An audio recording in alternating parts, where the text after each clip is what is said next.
All right, let's get right into it. Welcome to our latest explainer, where we're cutting through the noise to look at the real world impacts of the administration's actions from July 10th through the 16th. Our focus today: separating the political messaging from the tangible effects these policies actually have on working class Americans. We're tracking the facts and following the incentives to see exactly who benefits and who really absorbs the risk.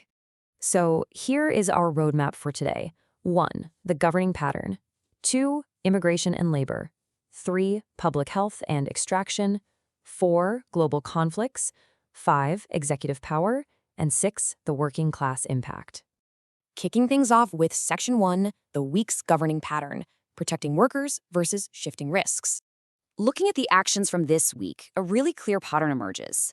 The administration's stated goals: they consistently highlight protecting jobs, taxpayers, and national security. Sounds great, right? But when you trace the actual real-world effects, a totally different picture takes shape. Basically, actions that are framed as a win for ordinary Americans are often granting immediate relief to extractive industries or the executive branch itself. And what about the long-term hidden risks, like health hazards or economic burdens? Well, those are getting transferred directly onto the public. Moving right along to Section 2, immigration and labor dignity, temporary fixes, and chilling effects. Okay, on July 10th, Homeland Security announced they were extending work permits for hundreds of thousands of temporary protected status recipients. On paper, that sounds like some solid relief, but the actual timeline is wild. Permits for workers from places like Syria and Yemen were extended for literally just 1 week. Haitian permits only got until July 24th. So sure, industries didn't lose their legally authorized workforce overnight, but this is really just kicking the can down the road. It totally denies these workers the long-term labor dignity they need to, actually plan their lives or even secure housing. Then, later in the week on July 16th, the administration announced they were reviving the public charge immigration rule, set to hit on September 18th. Basically, this rule allows immigration officers to deny green cards if they think an applicant might become dependent on public assistance. But here is the catch. Rather than just giving a straightforward list of disqualifying programs, officers are instructed to make individualized judgments based on the totality of circumstances. In the real world, that ambiguity functions as a de facto wealth test for legal immigration. Now, what's absolutely crucial to understand here is the massive second-order effect. Because the rule is so unbelievably broad, it creates this huge chilling effect. We're seeing reports that mixed-status families are actually avoiding using Medicaid or food assistance purely out of fear. And that's even when their U.S. citizen kids legally qualify for it. When families pull back from preventative care like that, what happens? We see a spike in uncompensated ER visits and workplace absenteeism.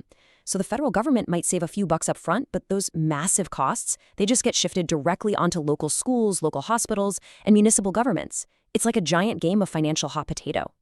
All right, on to Section 3, public health and extraction. Who gets the relief and who gets the risk? Let's look at July 13th. The administration granted certain chemical plants a 2-year exemption from parts of the EPA's hazardous organic national emission standards. The official argument was that rapid compliance could force shutdowns. And okay, maybe that preserves some short-term industrial jobs, but the economic reality? It's a massive transfer of costs. The capital savings for these chemical companies translate directly into health risks for the local residents who are now forced to absorb higher potential rates of respiratory illnesses. Calling this regulatory relief kind of masks who is actually bearing the heavy burden of that toxic exposure.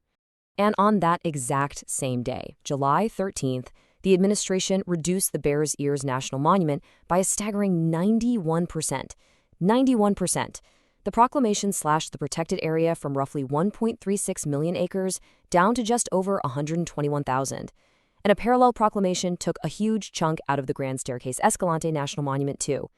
The administration explicitly stated that the potential for uranium, copper, and other mineral development was a higher priority use for this newly excluded land.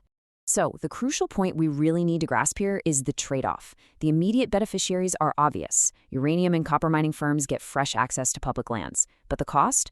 Opening these lands up threatens long-standing local tourism economies, it risks permanent damage to vital tribal cultural sites, and at the end of the day, it leaves taxpayers completely on the hook for the future environmental cleanup. It is a literal trade-off of temporary extraction jobs against irreversible damage to the landscape. That brings us to Section 4, Global Conflicts and Costs. Economic shocks and war powers. When you look at the timeline, we saw some seriously abrupt shifts in foreign policy this week that directly threatened global supply chains. On July 13th, the president proposed a 20% fee on cargo moving through the Strait of Hormuz. Now, if that had actually happened, freight and energy costs would have just skyrocketed for ordinary households. Literally the next day, July 14th, the proposal was abruptly abandoned after talks with Gulf governments. So yeah, that reversal prevented some immediate financial pain, but it definitely showcased a really erratic, unstable approach to one of the world's most crucial shipping corridors. Simultaneously, the administration was pulling some complex legal maneuvers regarding military action in Iran. It basically went like this. Step 1, the administration claimed that an earlier round of hostilities had officially terminated. Step 2, they formally notified Congress that renewed hostilities began on July 7th. Step 3, they used this to claim a brand new 60-day window under the War Powers Resolution to conduct military operations entirely without congressional authorization. By treating the fighting as separate, bite-sized episodes rather than one ongoing conflict, legal analysts argue the administration is effectively sidestepping Congress. And who pays the price? Working-class military families get put at prolonged risk of combat, while federal spending and fuel prices are driven way up. Section 5. Executive Power and Legality, Testing Constitutional Boundaries. All of these actions, they are setting the stage for massive legal battles over executive overreach. Take the Antiquities Act. The administration claims that the power to designate monuments naturally includes the power to drastically shrink them. But tribal and conservation organizations, they're arguing that only Congress actually possesses that authority to revoke. And on that war powers issue we just talked about, critics are arguing that treating a prolonged conflict with Iran as a series of fresh 60-day periods severely stresses the constitutional separation of powers, effectively bypassing the need for legislative approval completely. Domestically, the tensions were just as high. Let's move to July 16th. In a primetime national address, the president repeated claims about the 2020 election without providing any new evidence. And when ABC and NBC declined to carry that address live, the president stated they should lose their broadcast licenses.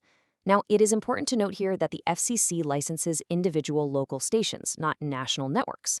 But First Amendment advocates are quick to point out that threatening to punish an outlet for an editorial decision is pretty much textbook viewpoint-based retaliation. And finally, Section 6, the working class impact, evaluating the real balance sheet.